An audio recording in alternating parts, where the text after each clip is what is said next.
ഇടയിലൂടെ നോക്കുന്നത് വെറുതെ അല്ല കേട്ടോ. ഇതൊരു പ്ലാവാണ്, നല്ല ഒന്നാന്തരം വരിക്ക പ്ലാവെന്ന് പറയാം. പക്ഷേ ഇത് ബഡാണ് കേട്ടോ, നാടൻ വരിക്ക പ്ലാവൊന്നുമല്ല. നാടൻ എന്ന് പറയുമ്പോൾ നമ്മുടെയൊക്കെ നാട്ടിൻപുറങ്ങളിൽ ചെറിയ കുരു വീണ് അത് മുളച്ച് പൊങ്ങി അതിൽ കായ്ക്കുന്നതാണ് നാടൻ. ഇത് കണ്ടു, ഇതിനിടയിൽ തന്നെ നമ്മുടെ ചക്ക നന്നായിട്ട് അടുത്തെടുത്ത് കഴിഞ്ഞു.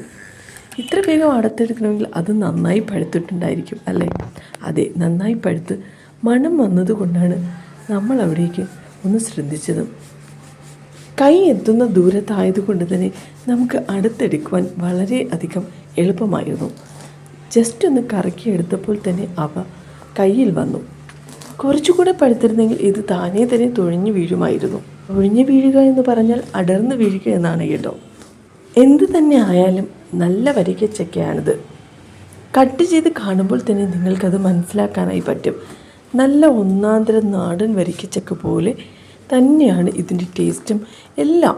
ഇതിൽ നല്ല രീതിയിൽ തേനുമുണ്ട്. ഇത് കുറച്ചുകൂടെ പഴുക്കണം എന്നേ ഉള്ളൂ തേന് വരാനായിട്ട്.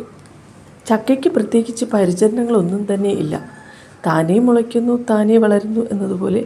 ശരിക്കും പറഞ്ഞാൽ ബഡായതുകൊണ്ട് തന്നെ ആദ്യം നട്ട സമയത്ത് ചെറുതായിട്ടൊക്കെ വെള്ളമൊക്കെ ഒഴിച്ചു കൊടുത്തു. നടുന്ന സമയത്ത് നമ്മൾ ചുവട് ഒരുക്കം എന്തായാലും നടത്തുമല്ലോ, മണ്ണൊരുക്കം അത് നടത്തിയിരുന്നു. അല്ലാതെ വേറെ പ്രത്യേകിച്ച് യാതൊരുവിധ പരിചരണങ്ങളും ചക്കയ്ക്ക് കൊടുക്കാറില്ല.